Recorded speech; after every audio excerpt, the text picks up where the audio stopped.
but we want to stick to our scheduled time. And if we run a little over, then maybe that'll be okay. But let's start on time if we can. Today we have a really full agenda with a lot of really cool stuff on it, really good things. And what we're going to start with today is we're going to welcome Dr. Surrency to our group and ask if he would like to say a few words and update us on the great things that are going on in Putnam County School System. I would be honored to. Thank you, Wanda. It's good to be back. I know I've missed a couple of meetings myself because of different conflicts, but I want to mention a couple of things, and then I'm going to introduce one of our newest staff members and let her say a few words too. But there's two things I want to talk about real quick. Is just the revitalization plan that we've discussed before, and as you know, we are in the consolidation part of that plan, which is the first phase. And I know you've heard all that in the news, and we talked about closing 5 schools, and that's been as much as you think that's a negative, it's actually going to be a very positive. And we are going to a K-6 with all of our elementary schools, and then a grade 7-12 configuration with all of our high schools. And they will be called junior, senior high schools now. But we've actually had our principals, high school principals, attending different meetings like the city commission and the county commission, really trying to get the word out, and also to our school board, explaining, what the positives are of having the 7-12 configuration. So that's been a really, helpful for a lot of parents to see if I send my 7th grader to a junior, senior high school, what does that mean? And I think they've done nothing but really tell a compelling story that it's all going to be okay. And there's a lot more advantages and disadvantages. Second thing, I know some people are asking about mask, face coverings. What's going to happen with that? The CDC has recently, as of yesterday, changed their guidance as far as wearing masks outside. And our Commissioner of Education has sent out an executive order saying that school districts need to consider relaxing their mask mandates at the beginning of next year. So my staff and I, along with our health person, our epidemiologist, are really looking closely at the data. And we are talking about now about possibly looking at maybe relaxing some of those mandates even by the end of the year. But that is not a guarantee yet because we have experienced a little spike in our numbers. So we don't feel good about relaxing those protocols right now, but we will be looking at the data on a daily basis. And when we feel like we're in a good spot, then we will be making an announcement about possibly changing that. If not by the end of this year, possibly into summer school. So just stay tuned to that. Finally, I want to introduce someone that many of you already know, and that is Ashley McCool. And Ashley should be on the call. And Ashley is our new Director of Community Relations, and she's really the point person for reaching out to our community partners, really telling our story as well as listening to some of their concerns. And Ashley's really spearheaded our whole thing about trying to get the message out about our 7-12 configuration. And the other big thing she's going to be working on is really getting out the message about our new 5-year strategic plan that we're working on. So I'm going to step back for just a minute and ask Ashley if she could just come on and just say a few words to the group, and then we'll be done. Ashley? Yes, thank you, Dr. Surrency. Most of you I know. There's some folks on the call who I've not had an opportunity to meet yet, but I want to appreciate all the work you guys are doing for PIDAC. I've been a part of this group off and on as a previous school administrator, and I know that the work of our parents and our staff communicating with one another is huge in moving our district forward. So Dr. Surrency did mention that we have a strategic plan that will be finalized and approved by the board in June. And so at that time, we'll be spending a lot of efforts, sharing that plan with all of our stakeholders, and that will include this group. So Wanda, I would love to come back and share that when it's wrapped up at some point at your next meeting after that. And certainly just I'm available if you guys have any ideas or any great news you want to be shared in all of our social media channels and on our website. Part of, sharing information is also receiving information. So it's just making sure that we have a great two-way communication with our stakeholders and our families and the school district. So thank you, Dr. Surtsey and Wanda, for all the work you do with this this group. And let me know if there's anything I can do to help out. Thank you, Ashley. And Wanda, any questions or anything that either Ashley or I can answer from any of the group? Does anyone have any questions for Dr. Surtsey or Ms. McCool? Only that I know that we've got amazing STEM stuff, and you did some really good trips and presented for Putnam County. We're really getting well known in America and internationally with what's going on here in Putnam County. That's pretty big. We've got Mike Helms on the call here, and Mike and I just got off the phone with each other.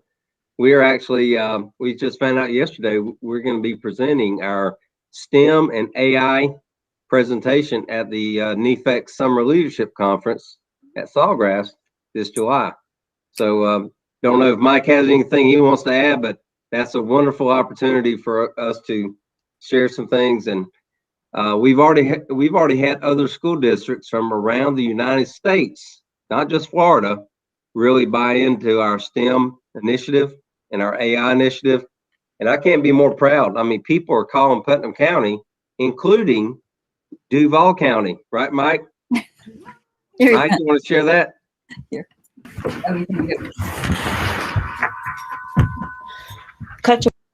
Okay, I gotcha. Yes, sir. We had a group of people that came down from Duval, and they came to a couple of our schools to see how to replicate what we're doing in Putnam County for STEM. And so they have 132 elementary schools, and so a lot more schools to implement STEM at, and so 123,000 roughly, if I can remember it right. That's way more, and so about 12 times, right? So we're just honored to be part of doing something so great that people from Duval and other counties want to try to replicate, and so it's really cool to be part of, and we love to share, because a lot of times when we coordinate and talk to other people, we learn from them too. So it's great to have collaboration with other counties to be able to learn things and grow our program while we get to show other people what we're doing. Hey, by the way, Mike, y'all talk to Dr. Coleman and see if she can buy you a chair. You're not sitting down. I guess you have a chair there somewhere, but yeah, I'm going back and forth. Okay. Hey, one more thing. I just want to say Mike and I, along with Kathleen Schofield, presented our STEM and AI initiative in San Antonio, Texas, a couple weeks ago. I flew out there, and Mike drove the STEM van all the way to San Antonio, and he opened it up, and we had people from all over the United States tour our STEM van, and they just thought that was the coolest thing since sliced bread. So thank you, Mike, for doing that. So it was awesome. Yeah, thank you, Wanda. Any other questions or comments? We'll hang around and be glad to answer them. Well, I know Sawgrass is a really nice venue, and I'm excited for you guys to go and do that, Dr. Surtsey. But it's a tough job, but somebody has to do it. I know. But I'm really looking forward to when y'all come back from Tibet. Yeah, right. I'm waiting on that one. Yeah, that's gonna be great. Yeah, that'll be interesting to hear. All right. Thanks for having us. Thank you, dear. If there aren't any more questions for Dr. Surtsey, then we'll go on with our agenda. I'm going to share with you the results of our parent survey for 2021. I've just kind of collated it together and made a few comments. We're going to provide a link for this survey on the district website if it's not already there, so that parents can go and look at that. And we base our changes and revisions of our parent and family district level parent and family engagement policy from the results of this survey. So that's the purpose, really, to gather information from parents and families so that we know how we're doing and what we can improve upon. So I'm going to share my screen now. You'll hold on just one moment. Click right there. Yep. Okay. Is everyone able to see the survey? Mhm. Okay. As you can see, there was a total of 1,247 responses. That is actually up from last year's, which is good news.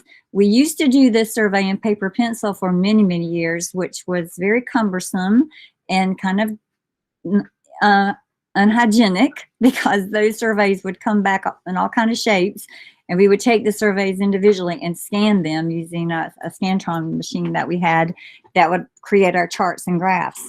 But we switched to an online survey. I think this is maybe our third or possibly fourth. I think it's third year of doing that. So our yearly, our responsive parent responses have grown. So folks are getting used to responding to this manner. We're really happy because it's such a more efficient and clean way of gathering information.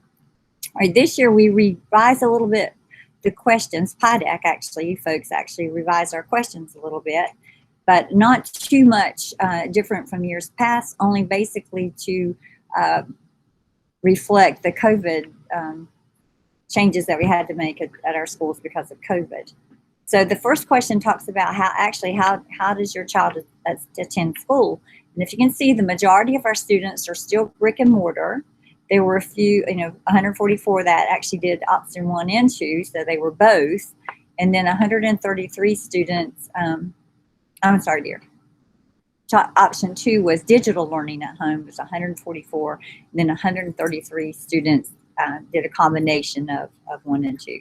There were a few other options, but they were very, not many students or not many people that responded to this survey chose those. So that's basically a layout of how our kids came to school this year.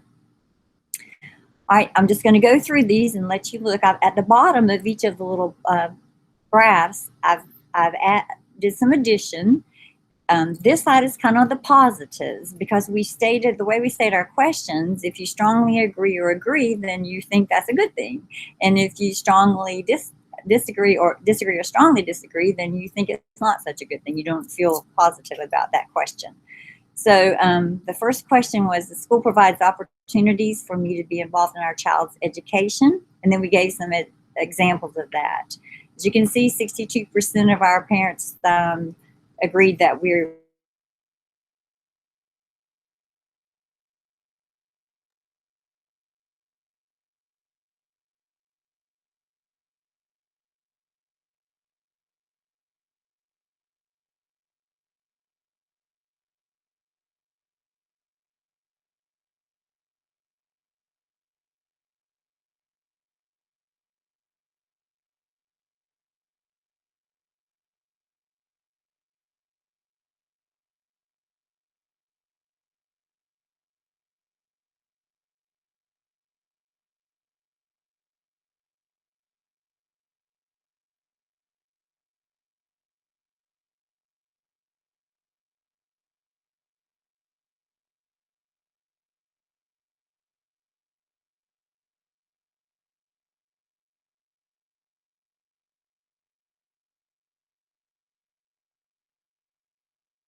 Can y'all hear me? They're working, trying to get it fixed on their end.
We had some technical difficulties. I'll go ahead. I get blamed for everything, so most of the time. And can you hear me?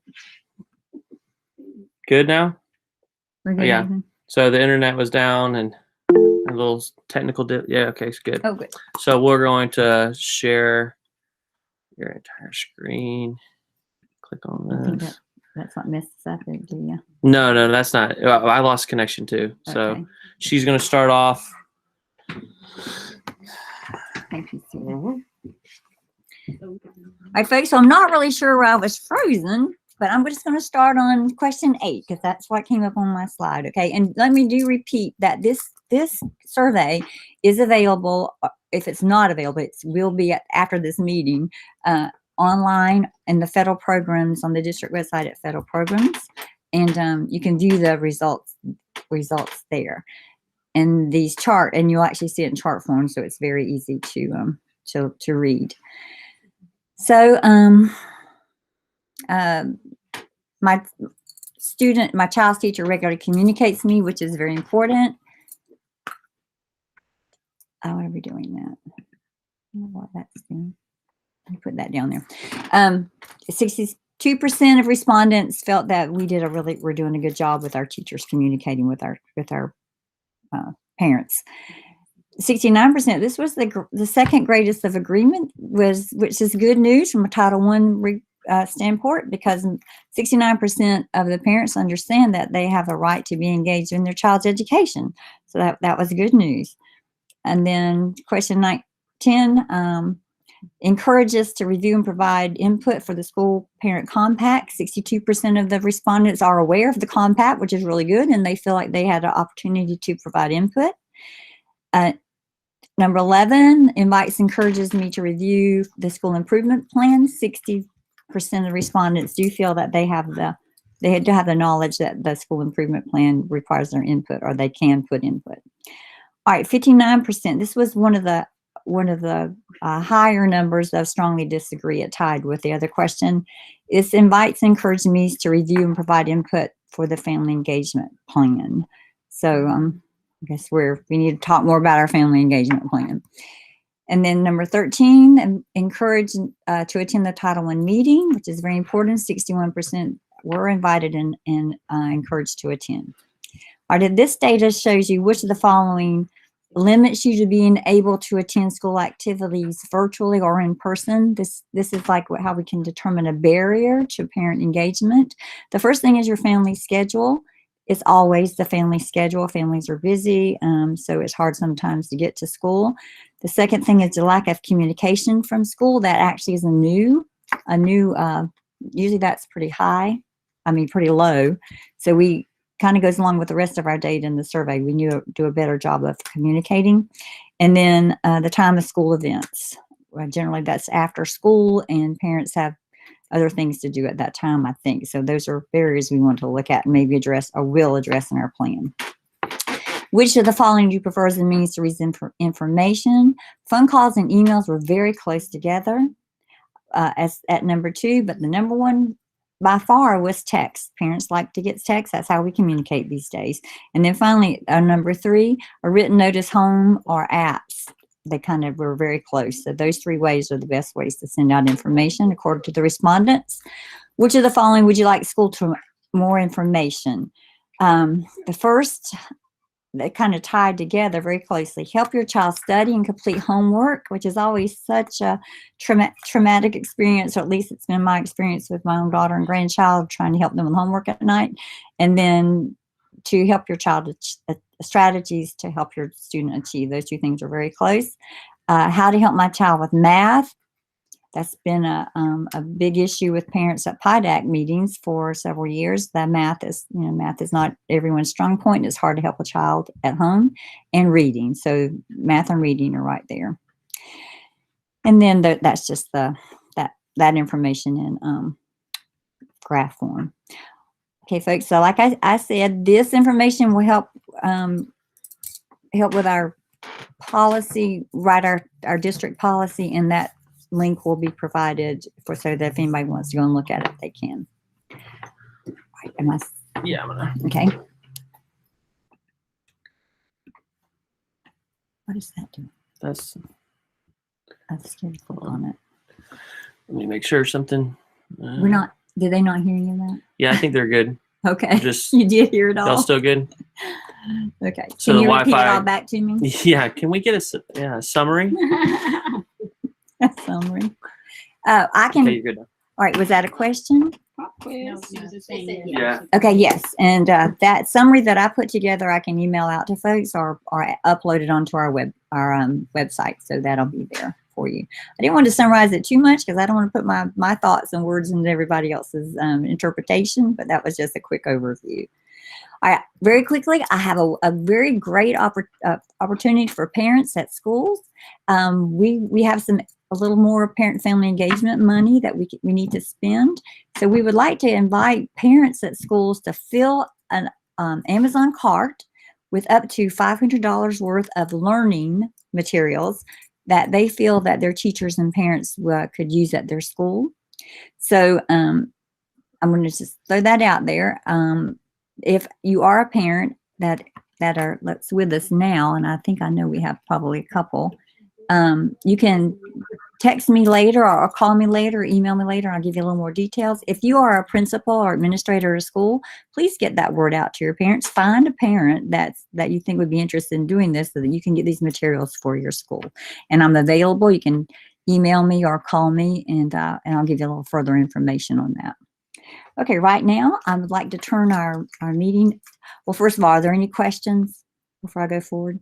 I feel like I'm racing to the finish line. I have a question. Yes, dear. Who? I'd like to know what percentage of that were parents from Spanish-speaking background. Well, Miss Luz, is that who's speaking? Yes, I'm sorry. Yeah. I forgot my camera. Miss Luz, we did not disaggregate that on that particular survey, but we also sent that survey out in a Spanish format, so that parents who felt more comfortable communicating in Spanish could communicate with us. And I have those results. We only have 23 parents that responded that way, and that link will be there also. Okay. So, and those 23 parents, they had a little different needs than the group that we went over that we addressed. And so we have our wonderful ELL person, Miss Sheree Clayton, and Miss Priscilla Perry, who can also support those parents with in any way that they needed was reflected in that survey. All right. Thank you. Thank you. Okay. And with that being said, it's very good segue because we have with us today Miss Perry and Miss Clayton, and they're going to do some presentation on the close collaboration that those two grants that they represent work together to support the our ELL students and our migrant students. So when you're ready to join us. Oh, Cindy had a question. Oh, Is there Cindy? any specific funding amount or materials for guidance that they should share with the parents? Cindy, it needs to be definitely academic learning focused. So we're not buying, balls and kickballs and volleyball nets and things like that. We want it to be academically focused towards reading or math or something that games the teachers can use in their classrooms or can be sent home. Whatever your needs of your school say. Then Okay. I was just wondering, did you want us to steer them in any direction? Math, reading, that would be determined the games, classroom library kind of books, or anything like that. Well, by schools, whatever you think that your school can benefit the most, then please have your parent look in that direction, okay? But it does need to be academically focused. No, now you're frozen. Any other questions? Okay. Well, and if I'll come back on at the end if you think of anything, okay? Thank you, dear. Now we're going to turn the presentation over to Miss Perry and Miss Clayton.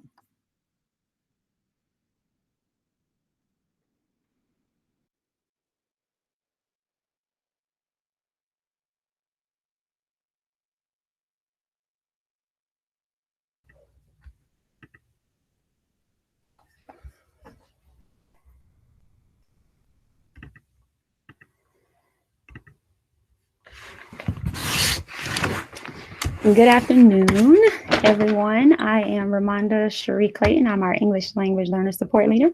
And I'm Priscilla Perry. I'm so happy to have so many people on this time, and we're really excited to present today.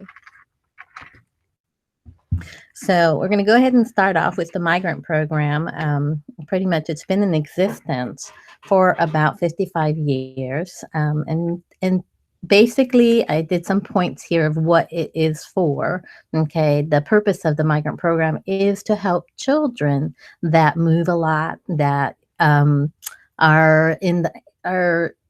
don't have hardly anything because of those moves. They're down in the poverty level. They have health needs. They have language barriers because they don't speak the language or very little. So this program helps to support those children with supplemental resources or supplemental help in the schools.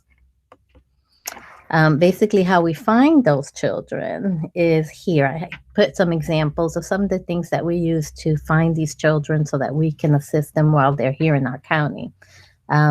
We use an occupational survey that is given out with every enrollment package, and then questions them on what they do for a living, and if they work in any of those pictures there in any type of agricultural work, they may qualify. And so this is like a screener that we use so that I can contact them and see if they qualify. I also use flyers that I put out in the community with families, with farmers. And then we also use brochures that I put out in stores and in different businesses to help us find children that need that special help. So we're excited to be able to offer these helps, but we do need to find the children, find the families. So the more that you know about the program, maybe the more referrals I could get to help these children. Turn over to Cherie. So our students, our ELL students are identified a little differently. Of course, the home language survey is placed in our registration packet. And the 3 questions that are on there is there another language spoken in the home? Did the students that are registering, do they have a language other than English? And does the student most frequently speak a language other than English? So if a parent answers yes to any of those questions on the survey, then they are automatically put in our Skyward system as being temporarily placed in our ESOL program pending the English proficiency assessment results.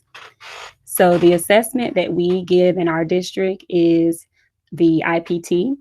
And K through 2nd, the students are only given the oral portion, and in grades 3rd through 12th, the students are given the oral reading and writing. And as you see on the chart, you can see the qualifying scores for the students to be tested into our ESOL program, as well as the non-qualifying scores. And this is what we do at the beginning of the year for our mostly kindergartners and then our other new students that we have that enter into our school district. So once the students are screened, if they qualify, of course, documentation goes home to the parent, and then they are giving here what you see an ELL plan that is updated annually.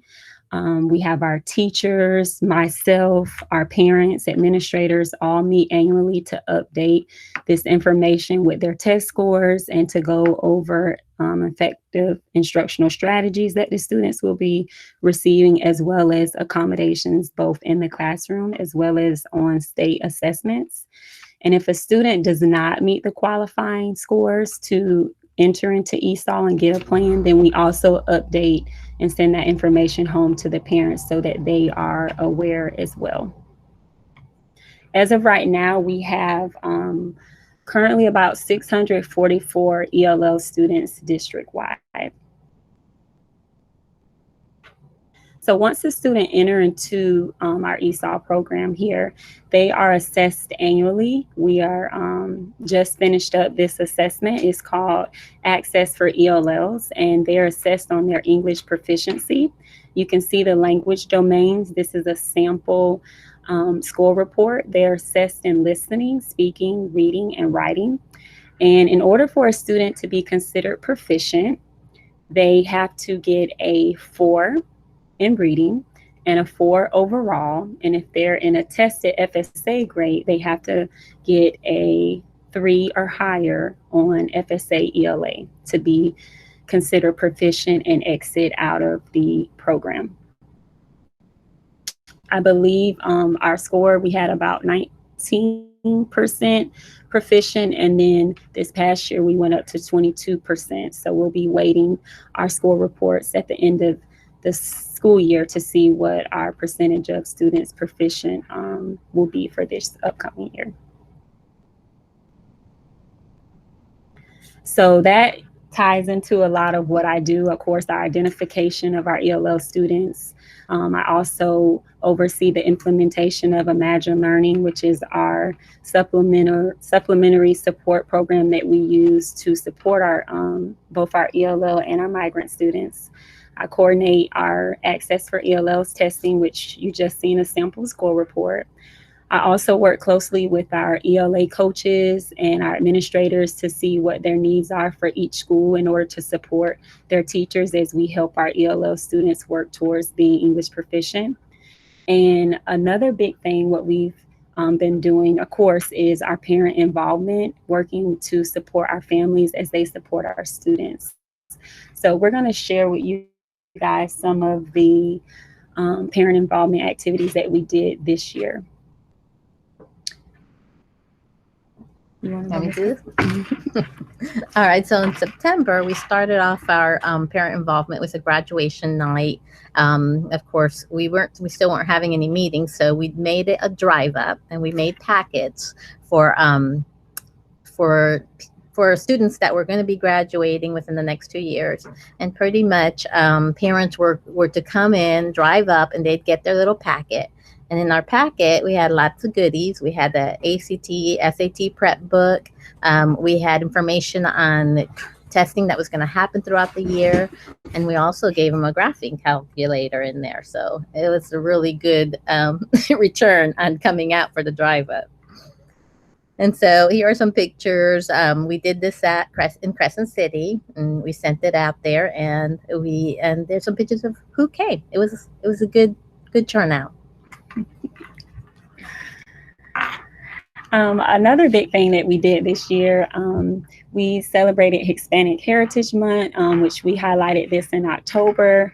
And we had a lot of collaboration here from administrators highlighting facts about Hispanic Heritage Month. We had students that performed dance performances. Ms. Priscilla and myself, we gave reading strategies to our families at home on how they can support their students academically and support strengthening their reading skills. And once the students watched the video, they did a survey. And once they completed the survey, they got a nice bag of books with those reading strategies. And we had about 50 survey responses from our family. So we're actually going to play a little short snippet of this just so you guys can see the video.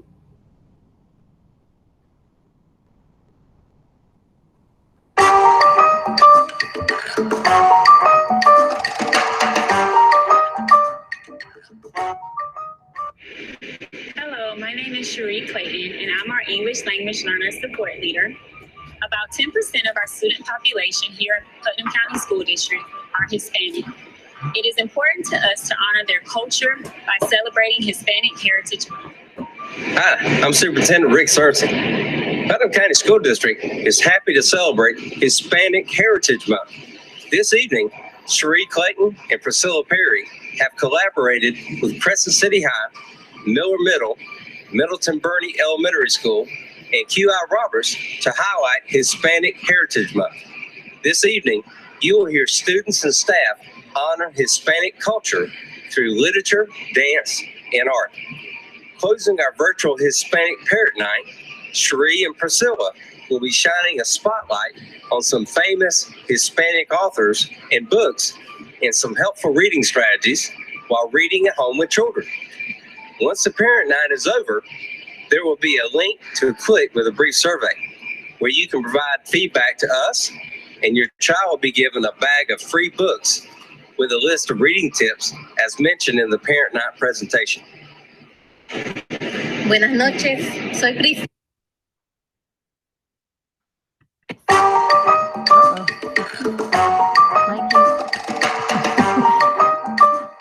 Mikey, How do we get there? Sorry, guys.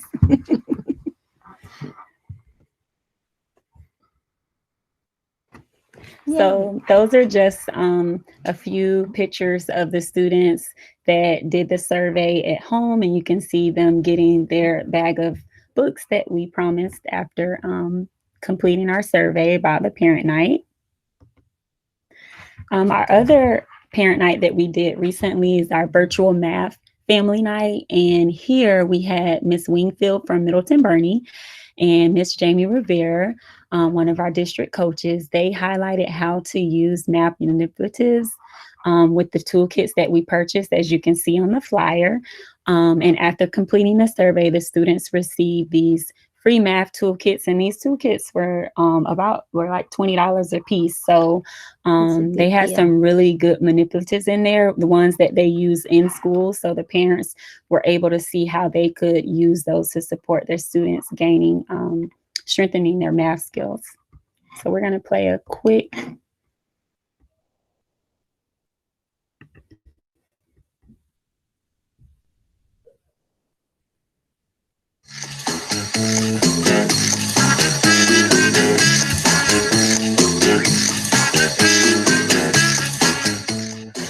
Welcome to our Putnam County Schools English Language Learner and Migrant Math Night.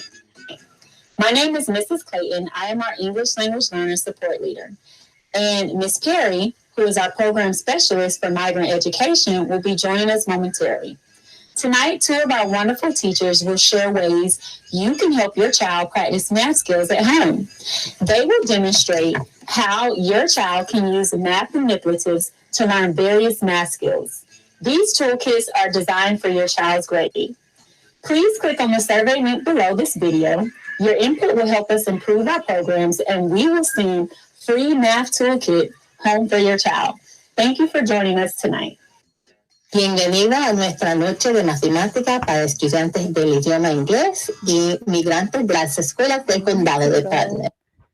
We use them to count, to add and subtract, and making 10 and showing team numbers. And one way that you can use this 10 frame is to say, if you would like to tell us an addition number story and you're working on making 10, you could say there were 2 white flowers and 8 red flowers. How many flowers are there all together? And your child would put on the 2 white sides and then the rest in the red side, and they would be able to see that the 10 frame was full and that they were making 10. Por último y muy importante son los marcos de 10. Usamos estos marcos de 10 en el salón casi todos los días.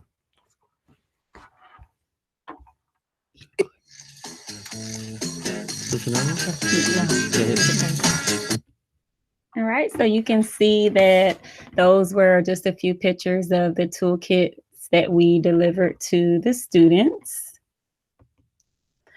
I also just wanted to highlight our high expectations for all of our students, including our subgroup for our ELL students.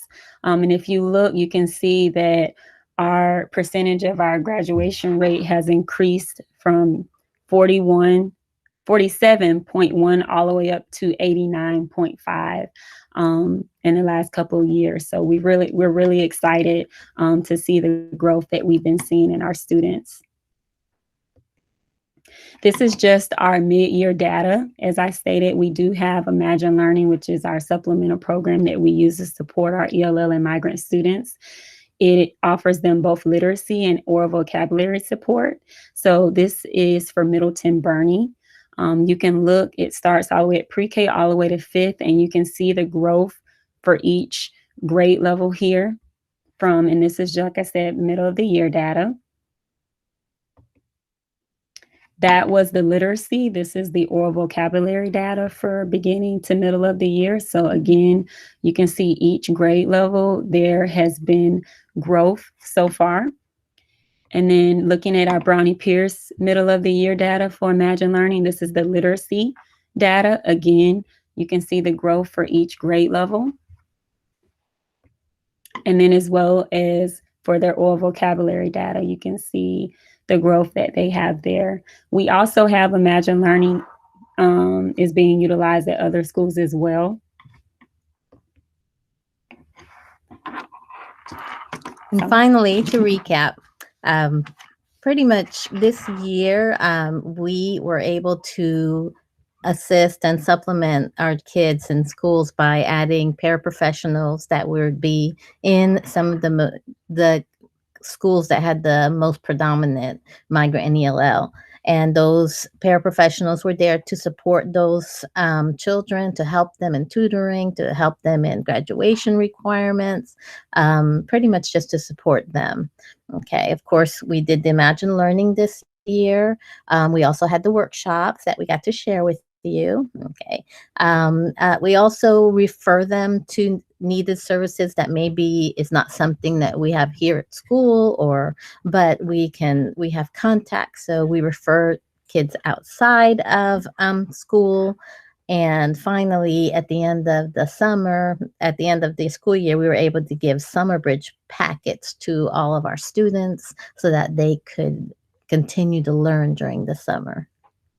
And as Ms. Priscilla stated, with our parent involvement workshops, the last one that we are going to do this year is actually going to be our STEM virtual night that we're going to do with our families based on the feedback that they provided us in our last survey. So we're excited about that.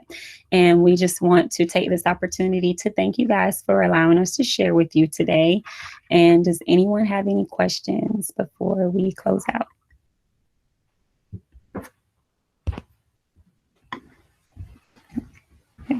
Well, thank you.